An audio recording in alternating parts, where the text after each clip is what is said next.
The quality of one's season is mostly determined by the quality of one's off-season. Hey cycling community, this is Steve Grusas, Cycling Greek, and this is episode 4 of my X-Vlog series that spans between Christmas and New Year's. In this past 22 season, I had a lot of fun.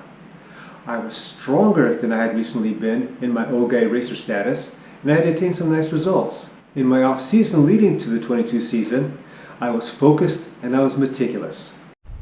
My 2023 racing season starts in 6 or 7 weeks. My off-season and prep for this does not seem the same as it was last year. I'm certainly as focused as what I was, but the meticulousness seems different. In fact, the whole off-season seems different. I had thoughts in the back of my mind floating around as to what could be the cause, but it wasn't until I actually took the time to analyze that I figured what was going on. The design of my off-season is significantly influenced by the last half of the previous race season. 21, we were still feeling the effects of COVID. There weren't as many races. Races were happening relatively last minute, or they were being canceled, so my training plan was being adjusted every so often. In July of 21, I experienced an AFib attack. Fortunately, it was still my most recent AFib attack. It took a little bit to come back from. I finished the season as good as can be expected, but I had a lot of things to work on. And that's what I excel, being in a deficit situation and working my way out of it. Contrast that with the 22 season. I came into that season strong, and I finished stronger. So now I'm in the position of being close to the top of my game and still needing to improve. That's a little tough for me. And what about the rain? We didn't have any last year. Well, almost any. Any day I wanted to go ride outside, I'd ride outside. The only reason I would ride on Zwift is because I wanted to. Contrast that with this off season, we have a lot of rain. And I'm thankful for it because I'm on a well on my property. But there's a lot of days, and I mean a lot of days, where I want to be riding outside, I got to ride on Zwift. And then there's doing various intervals on the trainer. That can get boring. You got to be dedicated to do that. And I have to increase my dedication to do that because what I've been doing is I would integrate those intervals, at least try to integrate them, in with Zwift races because that's a lot more fun. So if I had, let's say, to do a 2 minutes and a 3 minute effort, repeat those, and I would do it during the Zwift race, then sometimes that would happen, sometimes I would replace the intervals with the Zwift race. And that sometimes gets close, but that's not the best thing to do. If you need to do specific intervals, you need to do those intervals. And that's not all. Remote working. Last off season, I was working remote. They shut off remote working and I had to go back to work in July of this past year. So when I was working remote during the off season, I could take an hour off at the end of the day, and I have enough daylight to do all the tempo and sweet spot that I wanted to do. Now I have to get up 60 to 75 minutes earlier, and then when I get off of work, I have about a 30 to 40 commute to get back home. That kills those whatever daylight hours left during those winter months. Pretty much during this off season, I've worked on long, steady endurance. I've done a little tempo, haven't done any sweet spot. I did a lot of tempo and sweet spot during the last off season. When I came into the race season this past year, my end of race strength was lacking. And it improved as the season went on. About halfway through, it didn't seem to be a factor. Coming into this upcoming 23 season, lack of end of race strength is not going to be a factor at all. I've also pretty much averaged one Zwift race a week just to keep my upper intensity going, because when you're an old guy like me, you can't let that upper intensity wane.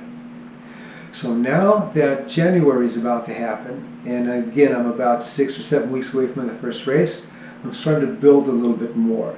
And I'm going to be building with upper intensity work. So I guess I haven't really clung to the polarized training model. It seems like in this off season, I've certainly approached it.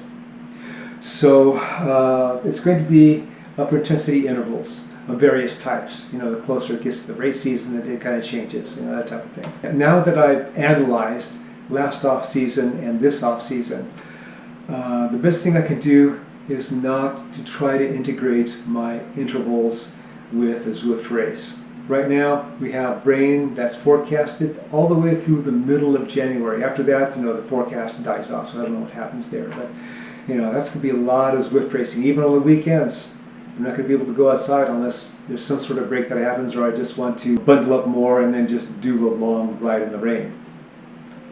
I did that when I was younger, but I'm not so motivated to do that now that I'm older. So that's the key for me. I got to stay disciplined, and when I'm inside, do my intervals without trying to incorporate them in a Zwift race. Maybe do a Zwift race after. We'll see. Speaking of, I've got some intervals to do. After I put together the first part of the video, I got on Zwift and I did my intervals. Now, I didn't do them during a race like what you're seeing right now. I just started riding. After a warm-up, I did what I call 1-5-1 pyramids. Now, those are 1 minute on, 1 minute off, 2 minutes on, 2 minutes off, all the way up to 5 minutes, then back down to 1 minute. When you are on, you're supposed to go as hard as you can relative to the length of that particular interval. I forgot how hard those things can be. After the intervals, I had the bright idea that I wanted to get onto a Zwift crit. I enjoy the crits. This particular Dolphin Course crit, that's one of my favorites. I was facetious when I said it was a bright idea. It was a stupid idea. So as soon as we start out, I can tell I'm not going to last too long. Even though I lined up at the front, I was quickly at the back trying to get onto a wheel, which I finally did. And then for just a fraction of a second, I'm thinking, yeah, I can hang on for half a race with these guys. That workout I did lasted 59 minutes, which meant I did 30 minutes of intervals ranging from threshold all the way up to well into the VO2 max range. What makes a 67-year-old think that after doing that, he can go race with these young'uns? It is the love of racing. Well, at least till reality sets in. If you jumped ahead to this very short race when you got on the video, I encourage you that once you're done with this to go back to the beginning and check out my comparison of off seasons. There may be something that you can use. All right, back to this race. I figured the cobble climb was going to be my undoing.